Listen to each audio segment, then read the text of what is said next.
A very good evening to all brothers and sisters in the Dhamma. Today is Thursday, 10th of June, 2021. We will be continuing with this book, The Essence of Infinite Meaning, teaching from the adapted verse of the Sutra of Infinite Meanings. We are at page 265. Just relax body and mind and maintain some form of attention. So as usual, we shall have our half an hour of awareness-based meditation. We will off the light, then you can begin your meditation. Just relax and silence your mind. Don't try to know, don't try to do anything. Then maintain awareness. So that you can allow your whatever thinking or sankara activity or mundane mental movement slow down until it becomes very, very quiet and still. That's how you develop the awareness to be aware of your true mind, the silent mind, and stay with this silent mind. This is the meditative mind. This one can understand whatever that is going on within the moment because it's aware from within. Whatever that arises from your senses, sense door consciousness, your five aggregates of form and mind, you will understand. And through that, the silent mind observe and develop wisdom. You will come to understand clearly who are you, what are you, and what are these five aggregates of form and mind all about. You can realize their universal characteristics, the three universal characteristics of impermanence, leading to suffering when you attach and cling. And because it's impermanent, you know it's not a permanent, unchanging entity that you can hold on to, cling on to, and grasp onto and say, this is me, this is I, therefore all this can be mine. So because of that, it is anatta, non-self, not what you think. And because it's anatta, it's impermanent, it's dependent, originating, condition, rising, causal phenomena, there is no reality. That's why anatta has another deeper meaning. Empty nature of existence, all of existence, all of the phenomenal world of consciousness is not real, not what you think. They arise and they pass away. Everything that arises dependent on condition. They will cease to be when conditions cease to be. So all of the coming and the going, the birth and the death, they are not what you think. They are just nature's phenomena, following nature's law, abiding, sustenance, and disappearance.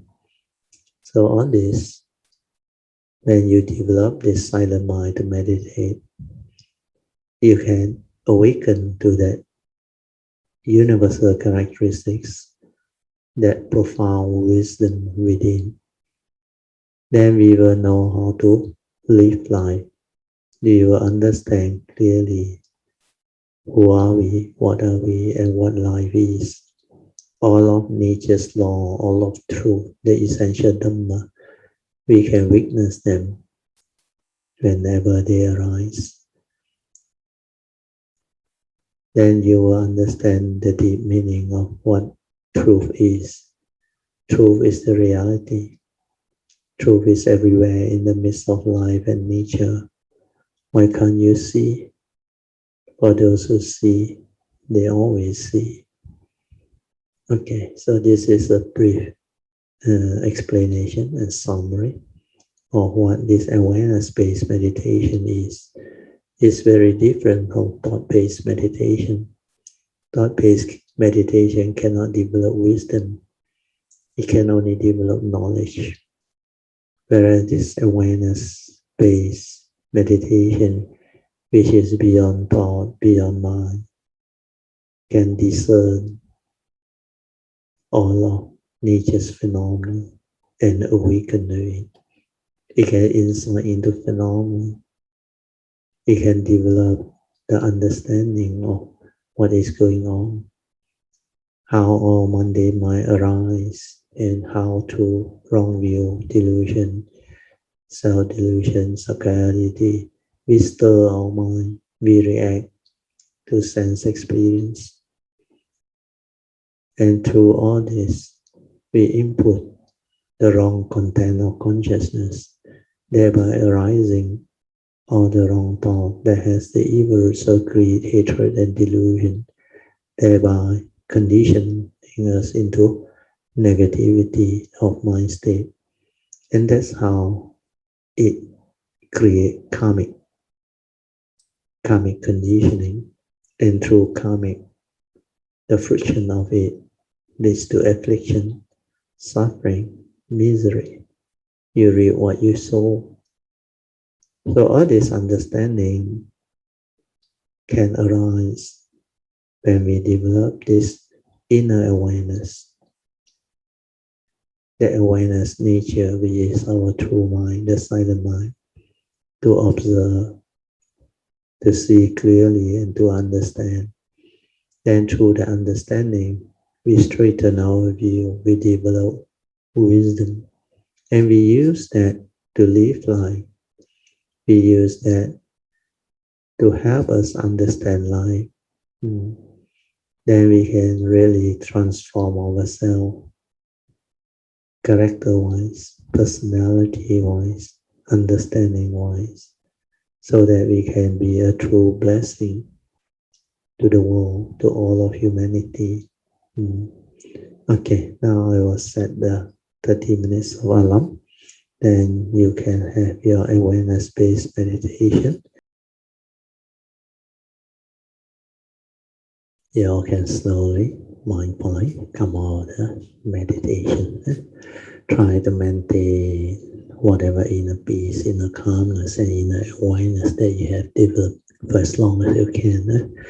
These are the trained mind states that you need to develop the meditation in daily life, especially the daily mindfulness, and also to live life, because these are the trained mind state that has clarity. When you are mindful, aware, there is no thought, there is clarity, there is sensitivity, then you can actually develop a lot of understanding. You can see all of your subtle mental intention behind everything you do. Then the mundane mind become very easy for you to see, to understand. And all of phenomena, whether it's physical, mental, or nature's phenomena, you can see them clearly whenever they arise, sustain themselves, and ceases to be. That's how you can silence your mind to observe all these things. If the mind is not silent, it's most of the time lost in thought, preoccupied with the thinking, the thought process. Then when you are involved in all this thinking, preoccupied with the mental emotion, the mental movement, the content of consciousness, then you cannot be sensitive, you cannot be aware, you doesn't know what is happening within the moment, because your mind has been preoccupied with the thinking process, with the stirring and the reaction of mind.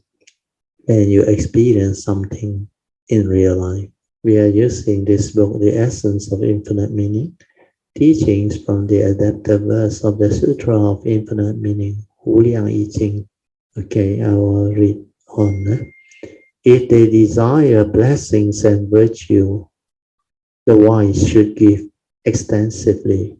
If we want to cultivate fields of blessings, we must develop our wisdom and understand that material wealth should be used in the world. So these are very beautiful statements.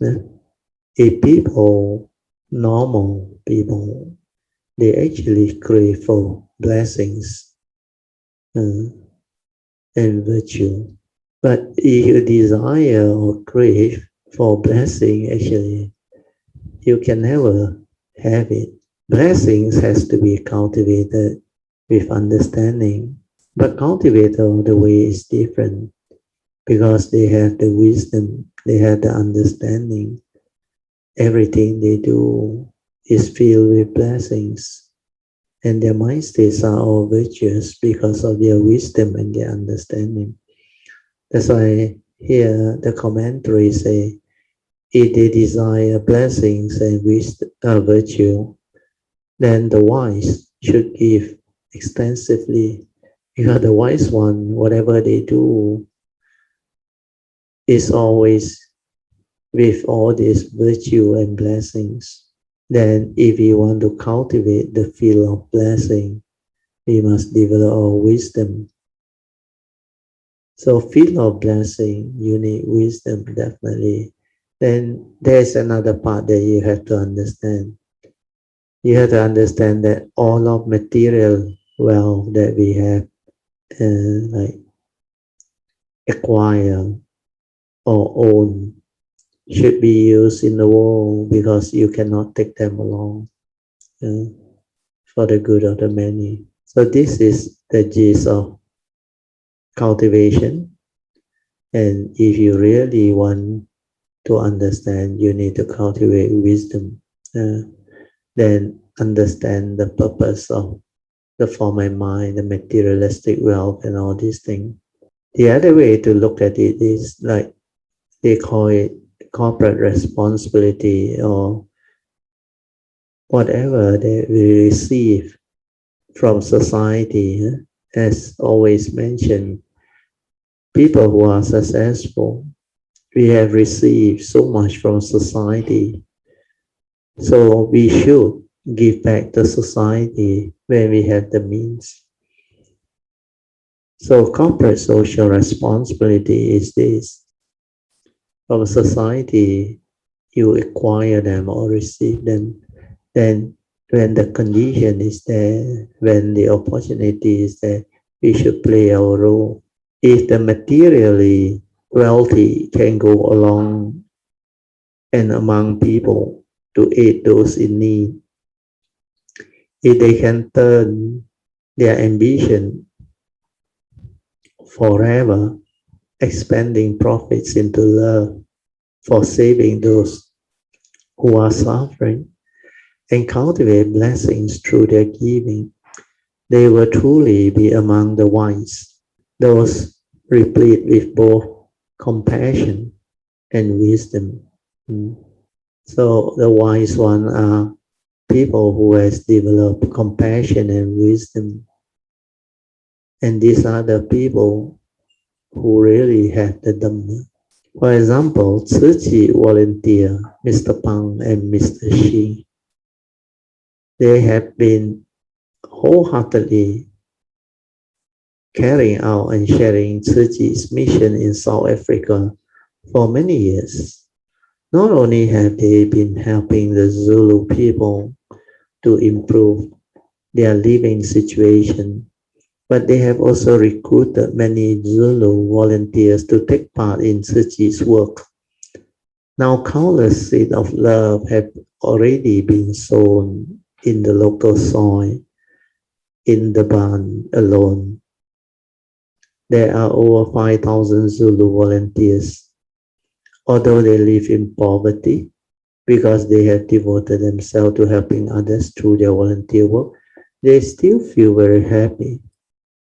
These Zulu volunteers often go to visit the poor and care for the AIDS patient. They are often singing as they walk, moving to the rhythm of the song.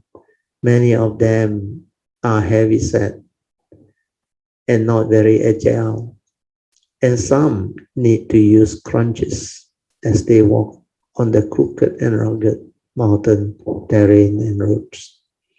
Yet even as they slowly make their way to their destination, they all have broad smile on their face. Although poor and not in the best of health, these volunteers are very wise. They know that because they have the strength to help others, though they may be materially poor, they are spiritually wealthy. Therefore, no matter how far they have to go, they are able to endure the physical pain, the fatigue, and are very happy to serve. The Zulu are not only different from the Chinese in skin, color, body work, and the way of life, but most are also Christians. However, after encountering Tzu and volunteering, they have a deeper realization of the principle that those who want to go to heaven must first benefit others in the world. Therefore, they make full use of their lives to help others. In caring for eight patients, they carefully bathe them, feed them, clean their surroundings, and give them some material food. As long as the volunteers still have strength in their bodies, they do everything they can to help. Thus, we can clearly see that charity and good deeds are not the monopoly of the rich. So this is a very good example. Huh? The Tzu volunteer who inspired the Zulu volunteer, Mr. Pang, is also not very rich, but he persevered in his aspiration to go into the community to benefit others. He vigorously promotes way of applying the Buddha Dharma to daily living and share the Tzu spirit with everyone he meets. Thus, he is willing to stay in South Africa for the long term in order to help others.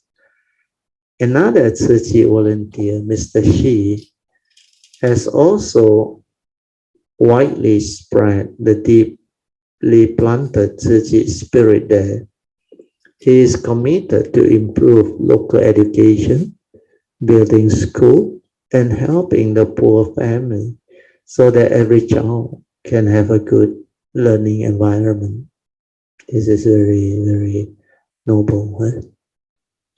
Thanks to these farmers in the world who are willing to tend their local field of blessings, it is possible for each of these seeds of love to, one by one, germinate and sprout. So we can see that we do not need a lot of money in order to give, to cultivate dana parami or generosity parami. If we desire blessing, the wise should give extensively. As long as we are willing to help others and cultivate blessing, we will not be poor in body and mind, but instead will be the wealthiest of people. This one is spiritually. So all this understanding are useful when you volunteer for volunteer work and all these things. Otherwise, it's not easy to endure all this. So as far as cultivation is concerned, there are many approaches to cultivation, to perfection. So different people do it differently. Tzu has Tzu's way. They start with compassion.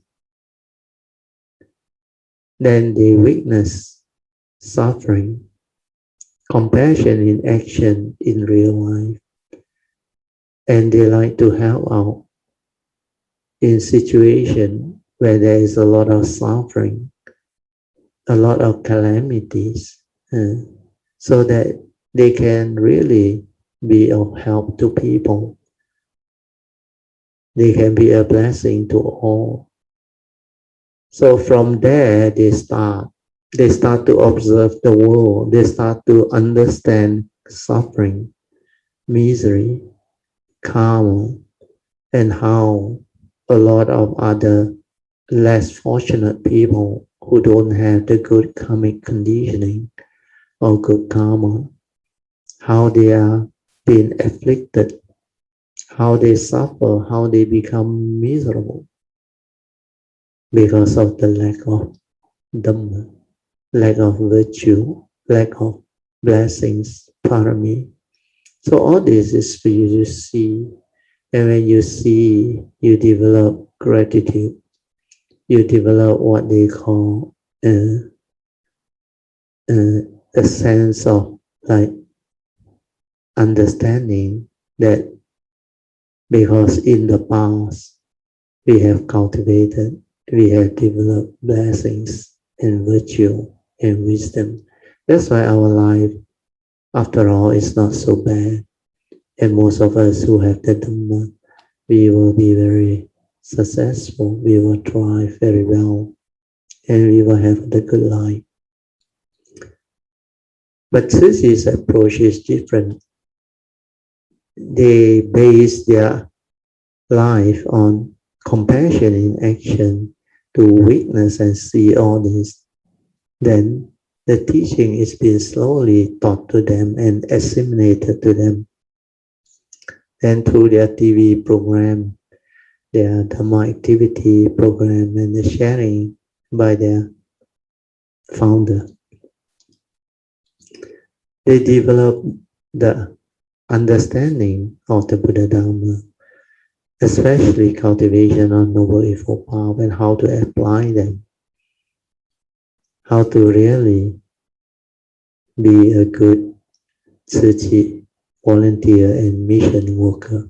The four mission of Tzu to transform society, to transform the world, to relieve suffering, to give rise to compassion in action. Then we will have all the understanding. Then we will remind ourselves constantly, do not be heedless. If you are heedless, you will end up like all those suffering beings who has gone through misery and suffering and affliction, calamity, and a lot of karmic condition, especially weak, sick bodies, DNA coded with a lot of disease.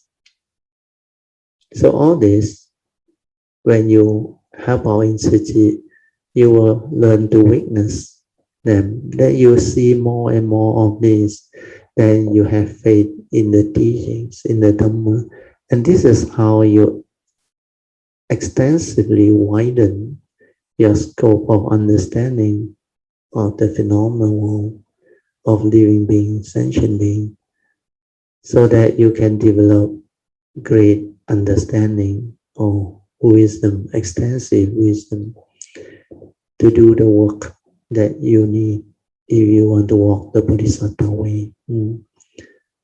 But cultivation need not start all the time with this type of what they call approach.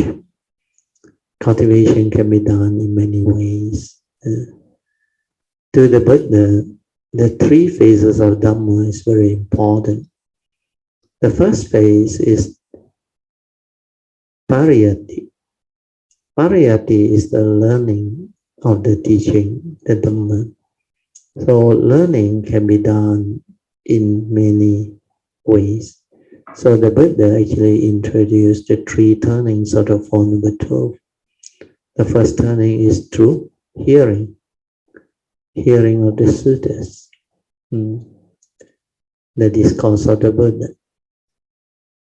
That is the first turning. Then nowadays, there are books, there are video, audio file recorders where you can listen to. And there is also the internet. Technology has made the Dhamma much more easier to approach and have access to. So when you are able to read them, now not only listen, you can also read where there is writing, there is transcript book, textbook, written Dhamma. So reading and hearing can be classified as first turning wisdom. Then after you have heard them, after you have read them, you can reflect, contemplate, and inquire to stabilize the understanding. giving rise to second turning wisdom, which the Buddha called Chintamaya Panya. The first turning wisdom is Suttamaya Panya. Then after that, you put it into practice.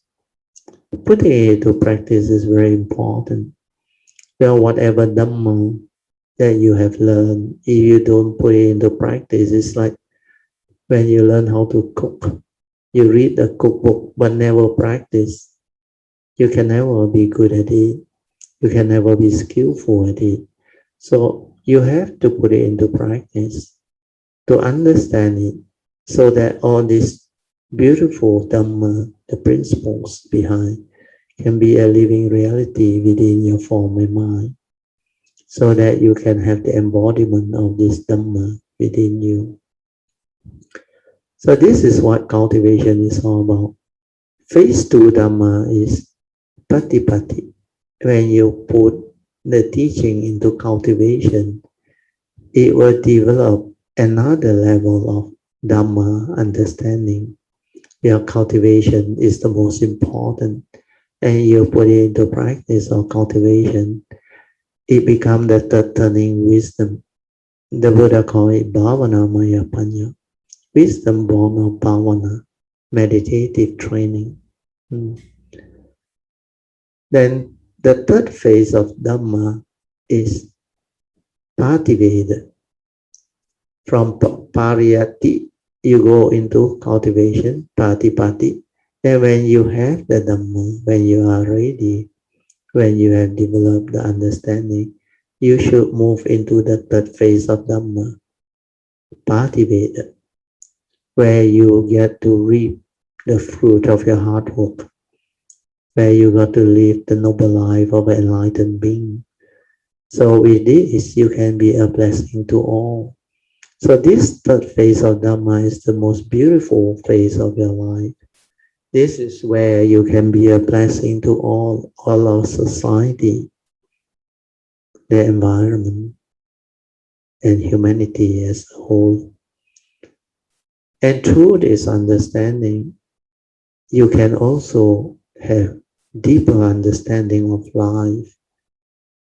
You can live life to the fullest. You can really get to understand life deeply. Then you can also get to experience all of the pristine beauties and wonders of life. Then you know how to combine your understanding of both the conditioned Dhamma and the unconditioned Dhamma to truly understand life and live life, and to manifest as a noble one, so that you can truly benefit the world, benefit society, and be a blessing to all. So this is what Dhamma is all about. So for me, the more important thing is your own cultivation and understanding. Not until you are ready, it's not easy to do this work, to go the Bodhisattva way. But the choice is there, like the Buddha said, there are 64,000 Dhamma doors. You can approach it from anywhere. So some prefer to move into life, like Tzu compassion in action, because this is the way to attract people. If they don't come into Tzu as volunteer and to see their whatever work, they will never really understand all this. Then they will not even have the time to look at the teachings, the Dhamma. But because they are involved, it starts to develop the understanding, that realization. Of course, there are people who are very inclined in that approach. That approach actually attract a lot of suffering people who has a lot of problem. Then also those who want to help out. So initially they thought, oh, you want to help, come, join Tzu. So without knowing, they go. Then they start to experience and understand what Tzu people do, especially recycling. They can see the benefits. Then, of course, they go into the volunteer service to serve others and to be part of the Chi missionary activity. Then they start to witness suffering, misery, and the reality of life and existence. That's how they will probe, inquire, then they will compare. Then most of them will come to understand. At first, they thought their life was very miserable. They have very tough life, a lot of suffering, misery. But after joining Tzuchi, they realize there are a lot of the karma worse. Karmically, they are worse. Oh, and they really haven't seen people with such karmic problem until they witness them. Then they realize how beautiful all these people can turn around after joining Tzuchi, after having the condition to be helped and served by Tzuchi volunteers and members. So all this are the Tzuchi way approach to learning the teaching and becoming living bodhisattvas. Whereas the other Buddhist tradition, they are different. Like Fakusan, the emphasis is on cultivation, practice, meditation, which is very good. But you can approach it from any of the tradition. Then you go to Fo Guang. Their emphasis is on setting up all these Buddhist academy or Buddhist studies. Their monastery, their temple, the way they design it, and the way they actually present all those things, they are very beautifully planned and built. That's why they specialize in Buddhist education. If you want to learn the Buddhist teaching, the sutras, and all those things, in fact, Fo Guang is the best place to be. And the way they actually build all this temple, my nature rejoice and amaze. Yeah, I visited many of these Fo Guang San's monastery and temple. Of course, we went to Taiwan to visit all the Buddhist tradition and authority, and the trade was beautiful, really beautiful, meaningful. Then I had the opportunity to visit actually many of these Fo Guang San's monastery, and some are in Australia, a few places, and some in New Zealand, and also China and many other places. In fact, Taiwan also, and the States and all those things. So when you visit them, I have the opportunity to actually witness and talk to these people. The way they explain all this to us, it was beautiful. And I also had with us as Kayamita Fo Guang member. Then they explained to me the drum, Fo Guang Chan and all those things, the drum. It's very well developed. Then you go there, you understand the tradition. It's been done in a very beautiful way. And the way they teach the Dhamma is very systematic, very beautiful. Then all this monastery and temple that they built, I believe at that time they already had 300 plus all over the world. And they are very, very well built, especially the one in Kaohsiung, Taiwan. We visited that one. We even stayed there for 1 or 2 nights, I remember. And it was really beautiful. Chen Fo Ta Tao, there is one like they design and build all the pagoda that point towards the Sammasambuddha, very big statue at the end. And it's really glowing, golden hue and all those things, so beautiful. And the annex building at the side also beautiful. And the other side is where the residential area, the Dhamma hall, the meditation center, and all the education things, and their canteen, the place they serve their food and all those things were very beautiful. And the way they teach is different. That's why every tradition is different, their approach is different. And you can learn all of the traditions, value, understanding, then you become very complete.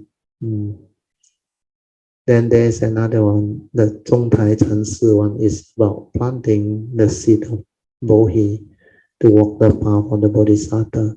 That one also, the old monk was very good. The temple also very beautiful, very meticulously built with a lot of very meaningful things incorporated. And you can feel the energy, the vibration there is so different, so beautiful. All the traditions I went to, they were very beautiful. Then I saw on the video there are a lot of other new and upcoming Buddhist tradition too. The way they actually built their way place is so impressive, so beautiful, and you can feel the nature there is so beautiful. So this is just to add on to what that sharing from the adapted verse is. Now we go back to the text. Okay, we supposed to move on to the next adapted verse. Sentient beings, habitual natures, and desire are varied. This is very true. When it comes to sentient beings or living beings, their habitual tendency, their habits, their desire, they are very varied. So the Buddha taught various Dhamma with the power of skillful means to deal with all these sentient beings. He opened up the provisional teaching to reveal the true Dhamma in accord with sentient beings' capabilities. The mind, the Buddha, and the sentient beings are no different in their nature, because basically sentient beings, the Buddha, they have this Buddha nature within. Then the mind, there are two types of mind. One is the mundane mind. So the difference between the Buddha and normal unenlightened sentient being is the Buddha is fully enlightened, awakened, connected to his true mind. There is clarity, the nature shine forth. Whereas sentient being is heedless, lost in thought, clouded Buddha nature. They never knew that they have another nature within. There is a true mind, the true silent mind, meditative mind. They didn't have any inkling of that nature. That's why they stay with the mundane mind. And they are most of the time heedless, lost in thought, think a lot, seldom aware. So Master Hsuan Hua used to explain this very beautifully. He said the Buddha and the enlightened being, they only differ by a single thought of ignorance that condition all this. So when you understand, he always used this Mandarin word, 相差意念之间. A single thought of ignorance. From there you start to fall. Whereas the Buddha has rooted it out and awakened and realized the true mind, the Buddha nature, the intrinsic pure Buddha nature. Okay, we move on. So I will go into the commentaries. We ordinary people have spent countless kalpas transmigrating in the sixth rhyme. This is very true. Sixth rhyme is the sixth Dhamma rhyme or the 31 plane of existence. So in Mahayana, they cut short or they shrink the 31 plane of existence into only the sixth plane of existence or sixth rhyme. Because the last rhyme, the Deva, Brahma, and the formless rhyme, they classify them as the heavenly rhyme, Tian Fa Jie. And they call this the sixth rhyme, Liu Dao Lun Hui,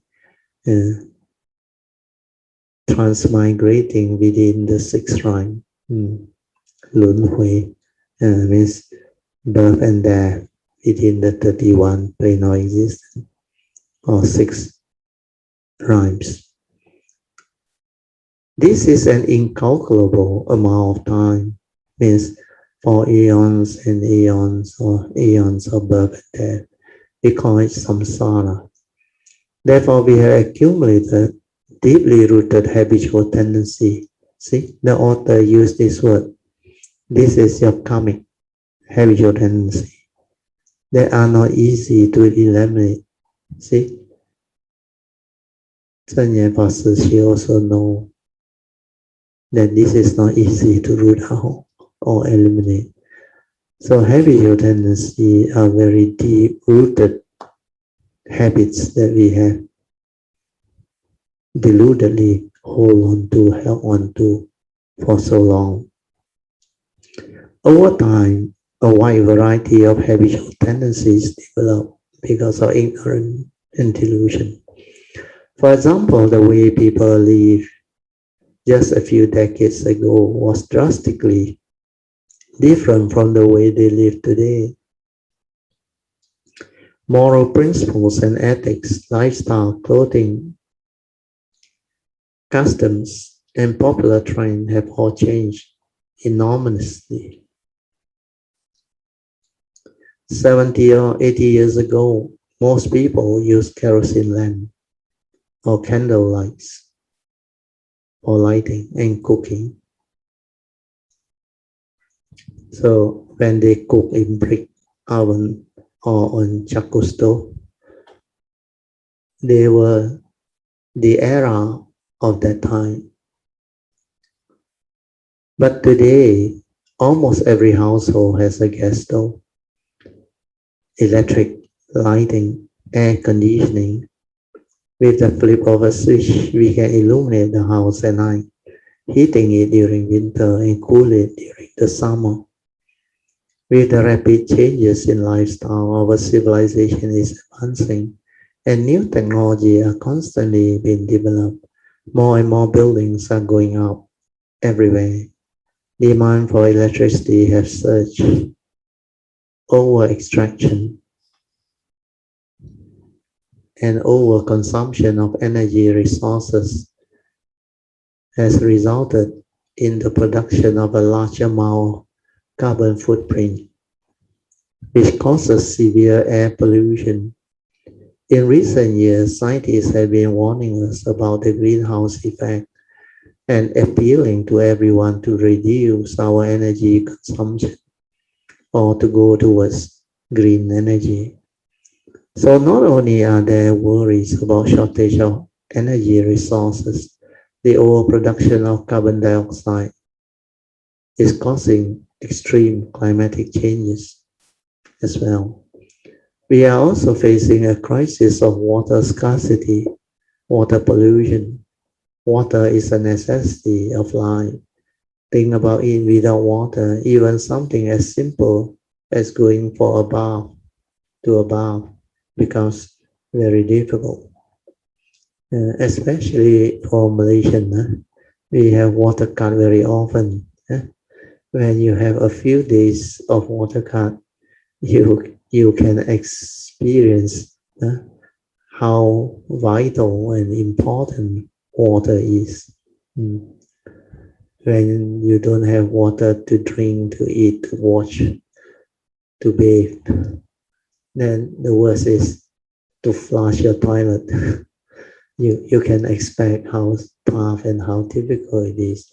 So a lot of these things, amenities and utilities that we take for granted, if we don't really pay attention, these things are really vital for life. And we need to conserve them. We need to really take care of our planet's resources so that we will not face problem and situation, because the human population is growing and there are more and more demand when we grow. So not only food and shelter, basic needs, we have developed a civilization where we use a lot of things, and a lot of these things go to waste and need recycling, especially our leftover food, clothing, even the cars, the tires, and all the furniture we use, the parts when we throw them away, the electronic things, the computers. That's why without recycling, our planet will choke to death. Then even our food waste. Luckily, our civilization has learned how to use them to produce what we call enzyme, fertilizer, manure, and all those things. So recycling is very key and very important. So all these are important understanding where we should reflect on and play our part. Our modern way of life is dependent on the excessive consumption of natural resources, and we have always been doing this for several decades, which have nurtured habits of indulgence. This is very true. Our habitual tendency are formed when our sense organs connect with the world around us because of our different nature and desire. When faced with certain external temptation, we may develop bad habits such as smoking, drinking, and other craving. Our desire are endless, and trying to satisfy them will create affliction or afflictive emotions in our relationship, trapping us in continuous suffering. Then nowadays, modern society, we use a lot of detergent, pesticide, insecticide, and a lot of things that are actually not healthy. Then all these are washed into the environment through our sewer system. That's why the engineers has to come up with public health engineering to mitigate all this. That's why we take care of sewage, but it's not easy. There are a lot of sewage plants fail due to lack of proper maintenance and other things. Then most of our public amenity, our way of treating industrial way is still very, very backward, or what we call environmental treatment of industrial waste, pollution. There is still a very long way to go to improve on it. Then if we look around, the people within our own community, they are not really conscious of all this pollution. We dump all sorts of things into our river until they are so polluted. Then through property development, through mega project development, we created a lot of erosion. And this erosion has silted up a lot of places. Then deforestation and all those things has created a lot of environment hazard, pollution and all those things. So all this, we should actually inculcate civic consciousness so as to mitigate all this, so that our future generation will see the importance of taking care of environment. When we take care of environment, environment take care of our life, because we live in harmony. We are one, the planet, the environment, and the living beings. Okay, I will read on a bit more, then we end.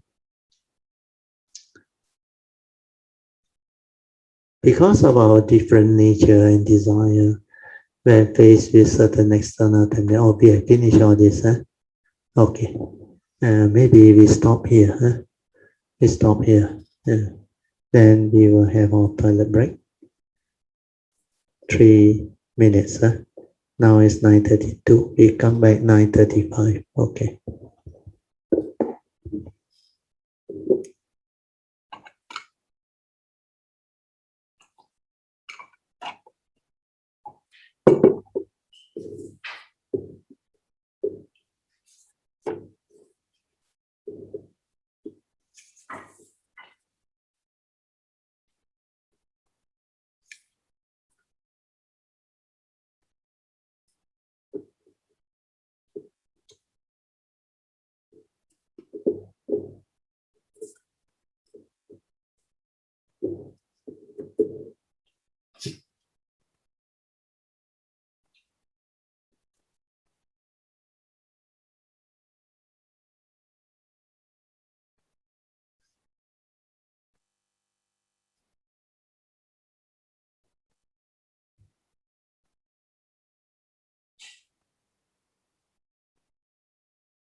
Okay, so we'll continue. I think we are at page 269. So I will finish one more paragraph, then we stop. So,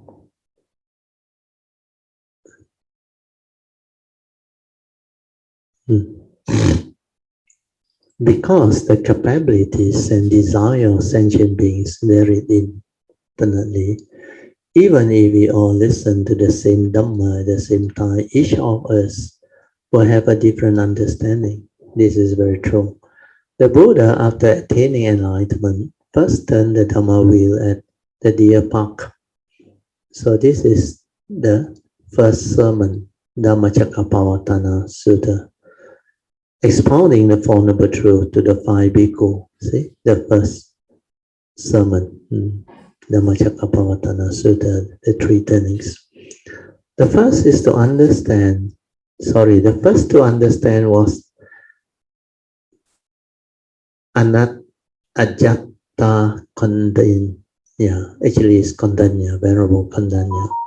The other bhikkhus still did not understand thoroughly, so the Buddha had to explain the teachings again.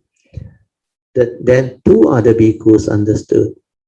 The last two made progress, but still did not comprehend completely. It was only after the turning of the Dhamma wheel that all five bhikkhus reached complete understanding. Actually, under the Theravada Sutta, the explanation is slightly different. In fact, when he turned the first sermon, Dhammacakkappavattana Sutta, only Kondanya became a Sotapan, the first stage of sainthood. The rest of the four monks, they are still not enlightened as yet. Then the Buddha continued with the Anattalakkana Sutta. When he spoke the Anattalakkana Sutta, that sutta was so powerful, all five become arahants. See? That's why Anattalakkana Sutta is very important. The suttas on anatta, understanding anatta is very important. Anatta is not only non-self, it covers emptiness. Not a permanent unchanging entity is one of them. That's why it is non-self. There is not a permanent unchanging entity. And because it is impermanent, therefore it is empty. Empty nature of existence. That is the profound teaching of anatta. So anatta doesn't mean nothingness. That's why the Buddha never called it no self or self. These are the two extremes. He called it in between. He said, this is non-self. It's not self. Neither is it no self. But there is something.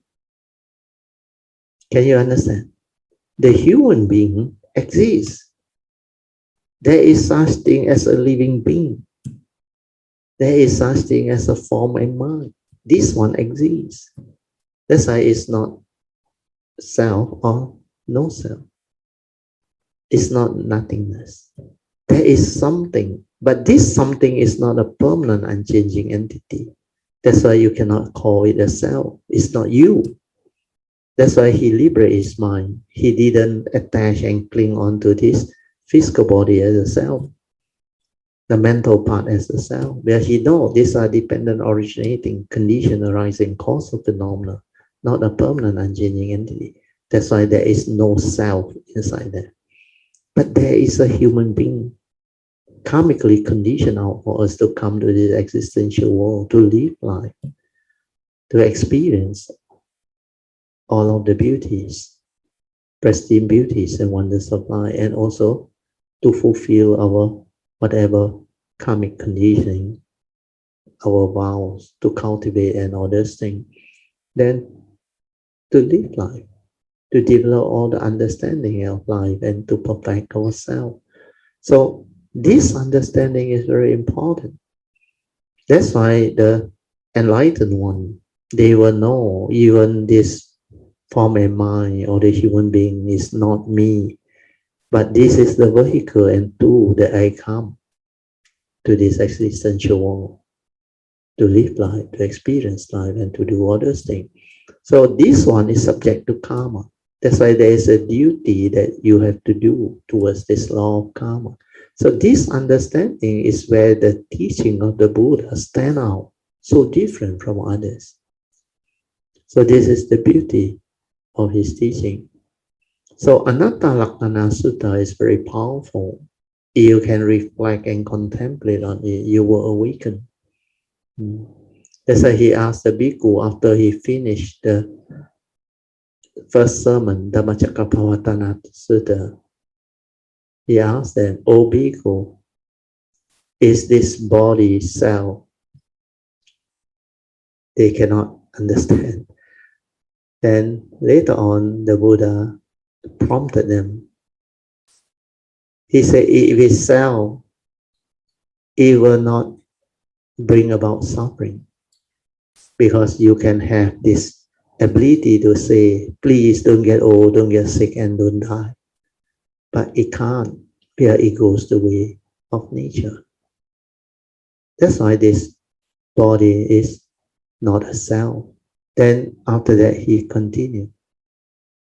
He said, is the body satisfactory? The form and mind is not satisfactory. They know, because this one will grow old, get sick, and die. It goes the way of nature. It's not a permanent, unchanging entity that remains forever, eternal. Then when they start to see all this and understand all this, then the Buddha say, whatever that is non-self leads to suffering, misery, affliction. Is it right to say this is me, this is I, therefore all this can be mine? So straight away they awaken, really, because it is so easy, so direct. So once you understand it's not a self, that it is non-self, then you understand anatta. Just like the Diamond Sutra, each here you wait for. Because within our conditioned world, everything is conditioned Dhamma. Conditioned Dhamma means dependent on condition, they arise. When conditions sustain itself, it continues to exist. When conditions cease to be, it ceases to be. So is there any reality? The coming and the going. He know you, he know me. Yeah, this is not a permanent, unchanging entity. Even the human form and mind, the human being, they are sustained by the three conditions that manifest and animate us into a human being. First, we need a physical body with all the organ functioning. Then we need a consciousness, which actually came to us during the birth process. So the rebirth consciousness slowly become conditioned and become more and more sophisticated. With these two alone, we cannot survive. We need a third entity, a third condition.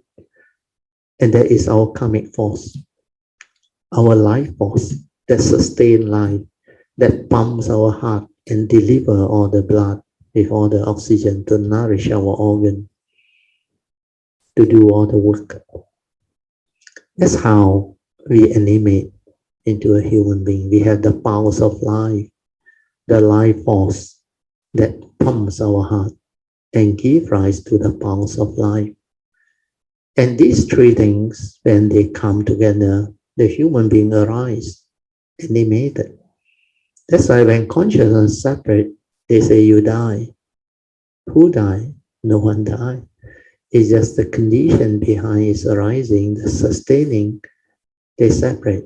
And it says, or the physical body can never allow the consciousness to stay in because brain damage or spinal cord had problem or major organ failure.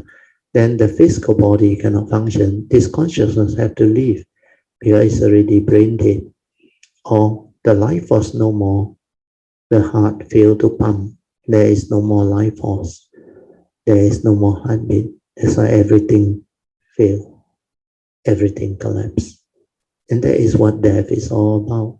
So when you understand all this, you become different. You awaken. So the Anatta Lakkhana Sutta, the Sutta on Anatta is very beautiful. When you understand all this is non-self, dependent originating, condition arising, cause of phenomena, he know you, he know me, then you become different. Then you will not cling, you will not hold to this five aggregate of form and mind, the so-called human being, but you will make use of it. You know, this is beautiful, the vehicle and tool for us to come. So we use it, not to be burdened by it, not to be deluded by it. So ability to have the wisdom to see all this clearly and awaken and use it to do whatever that we need to do, means to perform our duty towards this law of karma. We will just do that. Then life become beautiful, meaningful. So this is what the teaching is. Okay, we stop there. So now we open up for meditation reporting. And suddenly I don't know, suddenly I'm blank. I don't know what to say. So because you are not used to all this type of sharing, later on you will develop the ability to share. Because what you need to do is don't panic. Without you knowing, you actually were not confident of yourself, but actually you can. Like I said, there are only three things that you need to reflect on. Do I have any question? Do I have anything to share? Then do I have any meditation to report? So once you zoom in on these three, it becomes very easy. Do you have any question? Okay, and then you will know how to move. If you don't have question, do you have anything to share? Means comment on what has been shared or discussed and all these things.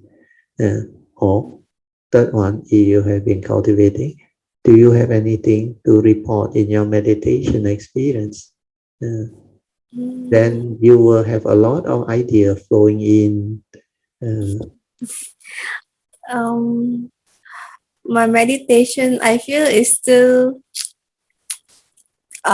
need time to understand more lah. Maybe I got a question lah. I got a question. This one is last time I heard from one of the Sado one lah. Okay. He says that cultivate until a certain level, then pain become a concept, Then he give an example. He says last time his teacher, when he was having this chronic illnesses, should be very pain one. I mean, for normal people should be very pain one. But teacher able to, when they come to visit him, the teacher able to sit up and then talk to them and then talk Dharma, talk to them, Yeah. Then the seller was very curious and asked the teacher, actually, do you feel pain? Because according to the doctor, it should be very pain. Do you feel pain? Then they asked the teacher, I don't really feel pain, but I feel a lot of heat. So I don't really understand. So maybe this question was in my head. So okay. So let me help you to understand. So the question that you raise is you find it very interesting because that side door told you, understand? But I realize a lot of Dharma practitioners or what we call so-called Buddhists, they never inquire into whatever that was told to them. They didn't investigate. Because for me, it's very simple. Nothing special and nothing curious about those things. Because these are very normal happening. So like pain, he said, after you cultivate after a certain level, then pain become a concept. Do you agree? You can just find out on your own, inquire. What do you mean by after a certain level? Means after you have developed certain wisdom or understanding, or after you have developed certain ability to focus and concentrate and develop the calm mind. All these are not clear. So cultivation is not about all these things. Then they are more interested in all these phenomena, like can endure pain, and pain become a concept. What is all this? This is, pardon me for saying that, this is not Dhamma. Dhamma is the understanding behind. When you label it as a pain, it becomes what? Pain. mental hindrance, understand or not? You don't like that feeling. It's like painful feeling. You want to push it away. So mental hindrance, aversion has a reason. That is the Dhamma, but it's not taught. Is it pain become a concept? What is the meaning of that? Every word is a concept. Everything you label is a concept. Do you understand? Concepts are created by memory, knowledge. But when you silence your mind and be with it, what happens? You ask Godwin can answer you. It's just that sensation, that tactile phenomenon. No word, nothing. When you are with it, it ceases to be. But because of bodily condition, sometimes it's the injury, the sickness, or whatever, then it triggers off that so-called tactile phenomenon. That mental phenomena that don't understand will corrupts, will cling, will hold.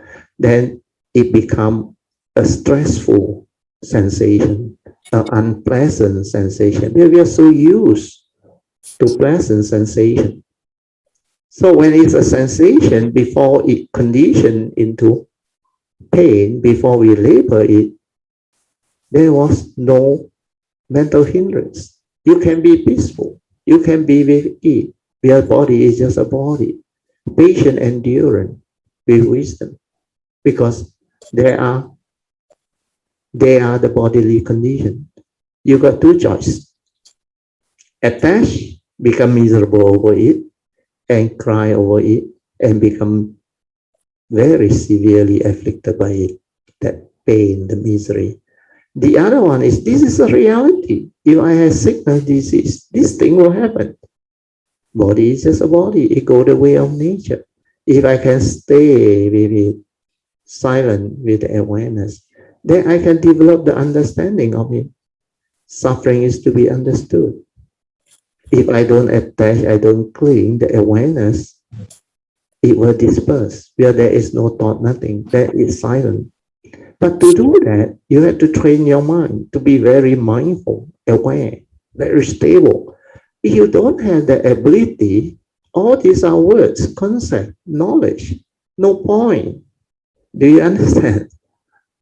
So Dhamma cultivation is to develop the wisdom to the direct seeing, the understanding. When you understand all these words got no meaning, to me, it doesn't serve anything. It's not cultivation.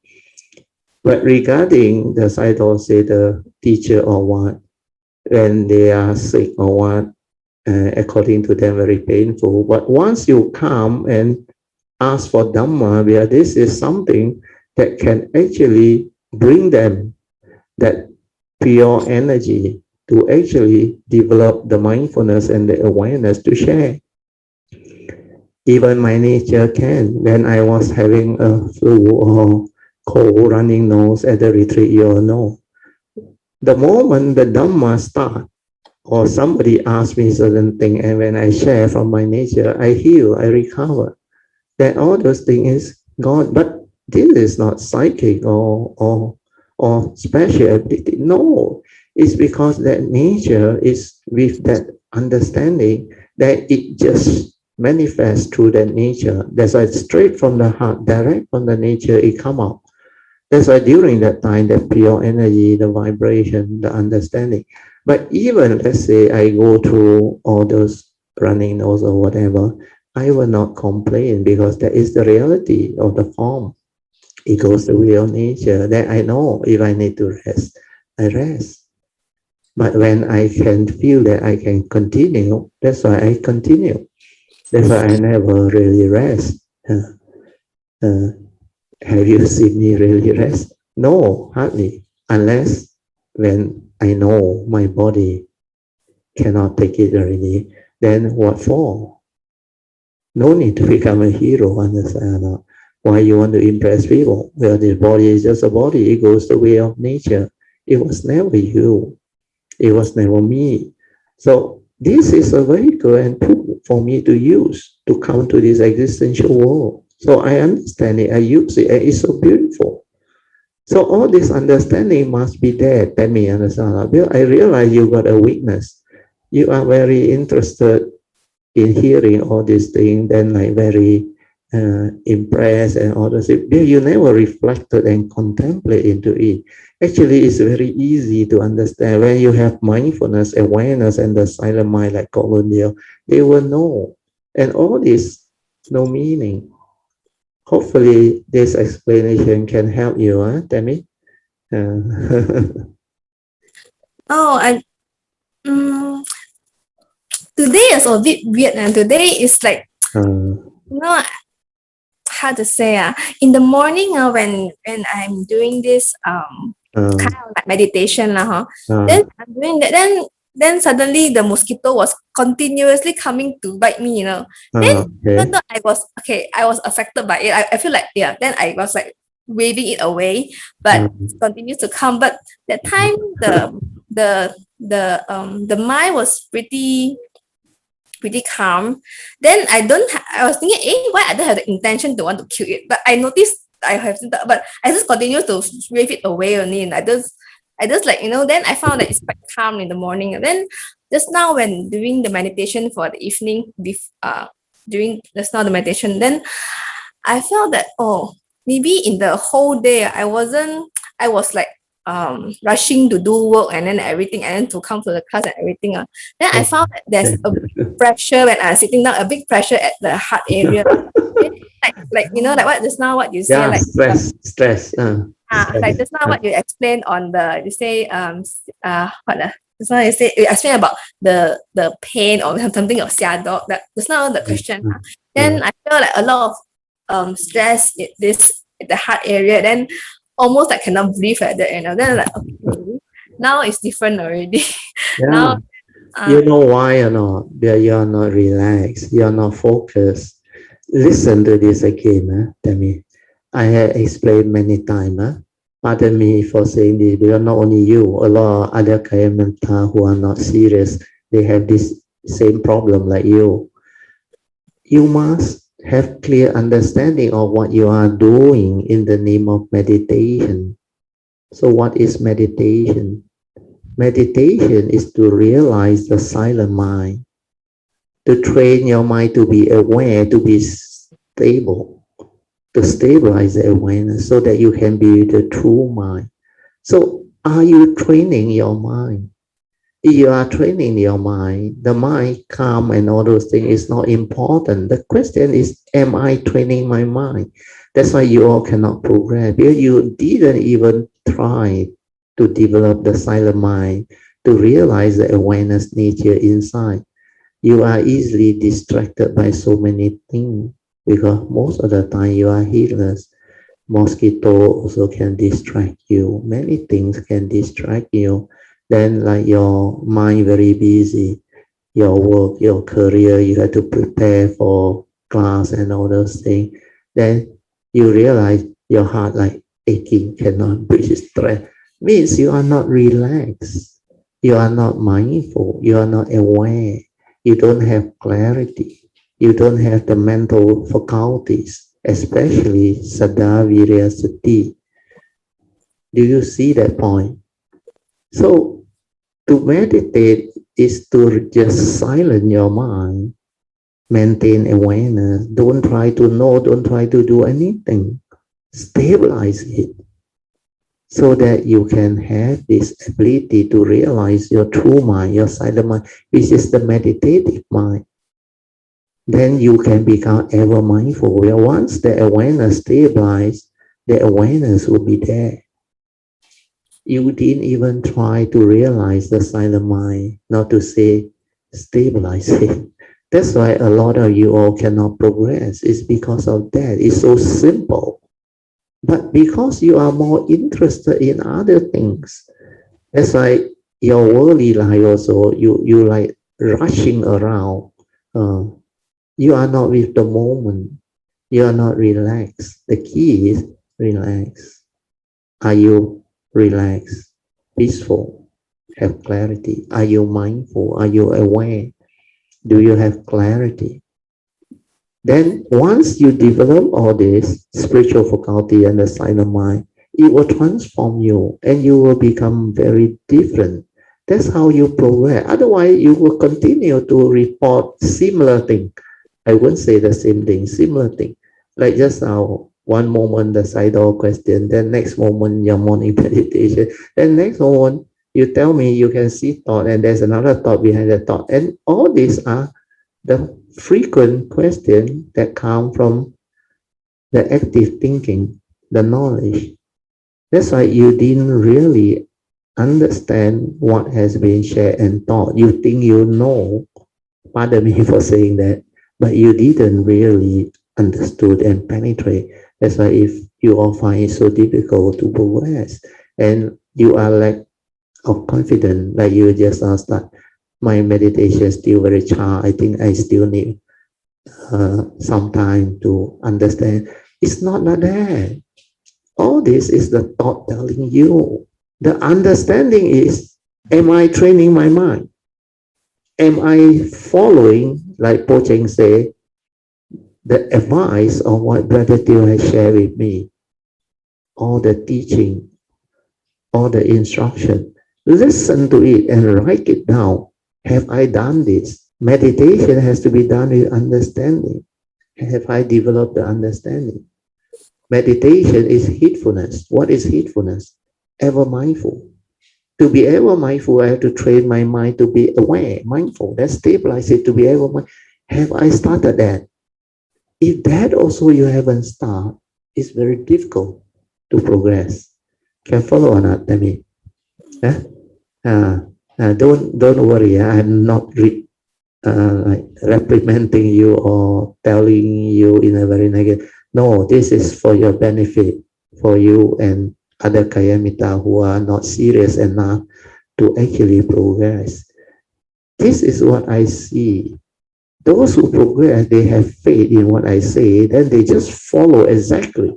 Even Chin how they all they start to know now. Then a lot of other Kayamita. But there are some like you and a few who didn't really go into it with enough understanding. And because your mind is so conditioned, because most of you all are exposed to a lot of traditional teaching.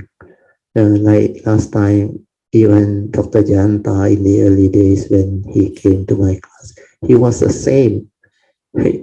So conditioned that he find everything I share and teach like completely opposite of what he learned, he used to know, and very confusing. Then I told him, don't worry, it will take you a while, but you will come to understand. What is important is have an open mind, investigate, find out. What I have been doing in the past, have I benefited? Have it changed me? If it has not benefited you, have not changed you, then why are you continuing it? It will still lead to the same negative result. But if you have transformed you, change you, and make you a different person and improve your life, then you know you are on the right path. If you have more and more heedfulness, more and more tranquility, more and more understanding, you will not be stressed out. You will not be heedless. You will not be doing all these things that you describe. Can follow? Tell me, huh? Hope this help. Sadhu. So thank you for bringing up all these questions. Very good. That's why I say you must ask. Don't be shy. Who is shy? Your thought is shy, not you. You are beautiful inside. Tell me. Have faith. Your nature is like all enlightened being. You have the Buddha nature. You have the true mind, the silent mind, the meditative mind inside. But realize it, cultivate it. Okay? Yeah, I really need to cultivate more faith. Then listen to what I share today. Then you can become more clear, focus on what you are doing in the name of meditation. No more like last time, the thought keep on telling you this, telling you that, then you try this, try that, try everywhere. but finally you never come back to your nature, your awareness, your true mind. If you are not there, you cannot meditate. Your training already say, first hallmark is no thought. You can't have that state of mind. Then how can you meditate? How can you understand the real Dhamma? To have no thought means aware, silent, without thought. The moment you are without thought, you are already aware. Stabilize that nature, as simple as that. Get that understood and do it. Okay? Tell me? Huh? Can, Sadhu. Yeah. Thank you, Susan, for nominating me. So I can. Today you should thank Susan. Huh? She really did you a favor and give you condition to report and ask, and many other Kayamita can benefit from the sharing of yours too. Sadhu to you, Tami. And hi, Brother Teo, Mrs. Yeah, Teo, Sadhu. Yeah, and fellow Kalamitas. yeah. Like I would like to do a sharing. Yeah, very good, Sadhu. The sharing of my meditation today, Oh, good. this morning. Sadhu. Because this morning I was preparing to bring my father for vaccination. Oh, Sadhu. Wow, Philippine. So as usual, I normally Do wake the up meditation. at 5 o'clock, Yeah. and I sit down and do the meditation. Then after that, you radiate metta and all those things. Yeah, very good. Yes. So today's meditation this morning was as I sit down, I do the chanting. Yeah. Then after that, I read the yellow card. Sadhu, the Bodhisattva. Yeah.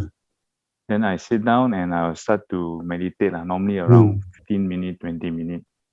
Good enough. Yeah, Sadhu. Yeah, early morning, very quiet. Yes. And I find the morning easier. Yeah, easier. Less because, traffic and all those things. Less distraction. And yes, the nature's energy, vibration, very conducive. Very conducive. Yes. And also the body and the mind fresh. Also yes. fresh. Not like sometimes at the end of the day after Correct. work. Tired. Lethargic. Yeah. Because So you I have would like rest. I would like to share my experience today. Very good. Sadhu, go ahead. Yeah. So as I sat down and I start to meditate and start to begin silent, as I sit down, I start to observe actually my mind have thoughts coming up. Yeah, the movement of Sankara, yes. Yeah, and these thoughts are like jumping here and there. Yeah. Then I suddenly just practice. I just realized, okay, relax. Silent, relax, maintain awareness. Let it cease. It will slow down. Then after a while. Yeah, and then I start to focus on breathing. Breathe in. Yes, that one very good. It's your good anchor. Yeah. Yes, that's what I want to. It's a realization. That was actually an anchor. Yeah, it anchor your mind so that it doesn't move. Then it doesn't think. Then you are mindful of the movement of your breath. That is anapanasati. Yes, and I feel like as if it's actually very nice. I'm not very forcing soothing. myself not to think. Correct. And you're very relaxed. Letting it flow. Correct. But I'm anchoring myself through my breathing. I'll bring back myself. I breathe. Yeah. Breathe in. When you are aware, you cannot think. That's it. Yeah. And the breathing helps. Yes. This mind thinking everywhere. Yeah, definitely. Come back. In the early day, I also do the same anapanasati. Because that was what I came to know on my own. Then I did it, and it stabilized. Very beautiful. And I felt it was very helpful as a. Oh, definitely. It's okay that I have many things, but that helps me anchor. Like what you said, anchor. The moment it anchor, the thinking stop. Then you become very calm, very peaceful, very soothing. Yeah. Then very natural. It just follow the flow. There is no stress, no like the mind forcing the breath, and no, all very natural. That awareness and the breath move as one in perfect harmony and synchrony. That's how you become peaceful, calm, aware. Then piti will arise, sukhang will arise. All these meditative state will arise. Then you will know it's so beautiful. That silence, the awareness that can bring about all this byproduct of the true mind. Then you will realize your true mind and silent mind when the breath all stop. Later on, it will stop. Later on, it will become very slow. Then, like no more breathing. Stay there. Don't do anything. Just stay there. Then that mind will enter sati. Then that time you become very different again. Where you are familiar with, be with it. So now be with the breathing until the breathing become very quiet, very subtle and very still. Means the mind is slowly transforming and develop the transformation to become very quiet and very still for you to realize your true mind. So when you realize your true mind, means your mind enters sati. Your sati is your true mind, true nature. That nature is just aware, nothing else. That's why you must silence everything and realize that true mind. Let it return this original state before the sankhara activity, before the movement, before the thinking, before the stirring. This is beautiful. You continue, Alon. That was my morning meditation, and shortly after that, I come back and need to make a move to pick up my father lah. Yes. Where is the vaccination center? Oh, I brought him to WTC to take Oh, KL, yeah, that one very nice. They say very efficient, very fast. Yes, it is. Because my father is 78 years old. I think until after Raya still haven't got any appointment. Oh, luckily you go and register for him, huh? Yeah, so then when there was an opportunity for AZEC, then we asked him. Yeah, AZEC. I also go for AZEC. Mine is next Thursday, 17. Ah, very good. My wife also same. Very good. Sui also got her appointment beginning of July. So I also AZEC, yeah. During meditation, I also in Power Mary asked for a very smooth and it will help because vaccination easy for my father. So that everything will go on well, smoothly, so that your father will be okay and all those things. This one help because of filial piety and you are very sincere and you really did a good job. Sadhu to you. So everything actually they are very organized and they are also very well coordinated. Correct. I was told very professional too. And every station in between the station there's an usherer to guide you so that you to guide you, to bring you. Very good. They have actually improved the thing. Last time initially was a lot of things not properly thought of and the flow was not smooth. Then over the period of the last few months they improved a lot. I was told even the new vaccination center, the mega PPV, is very systematic now. Very systematic. I got a few classmates who when they reported, wow, very systematic. Yes, I have to say they are very good. Very good.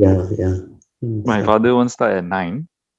So by 9:20, he got his jab ready. Oh, very fast. Then after that, we go for observation for 15 minutes. Observation. 15 minutes, and then after that can leave.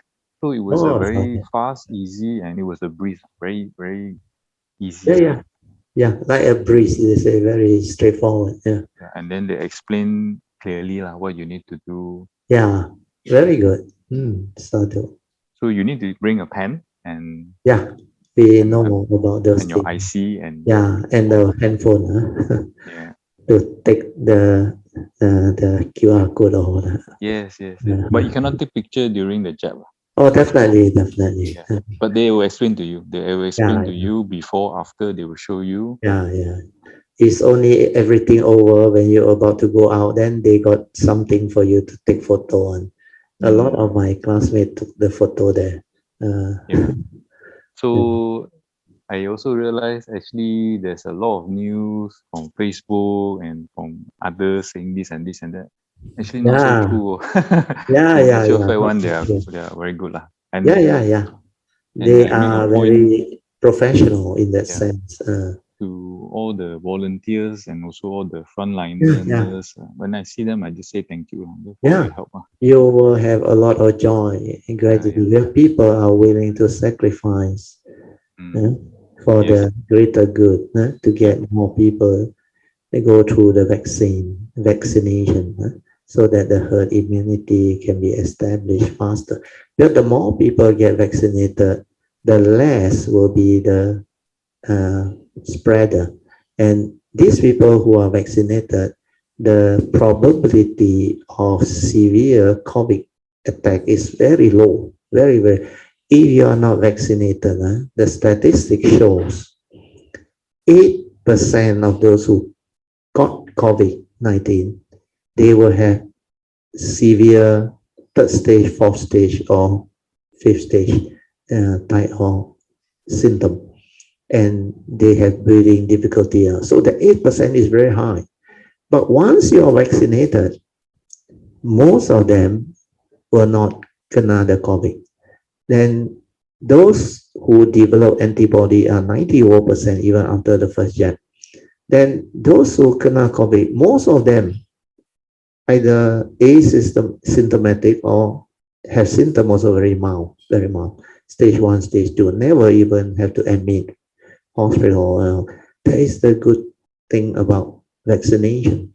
And this has actually outweighed a lot of so-called, some they go and write about this vaccine having this risk, that risk.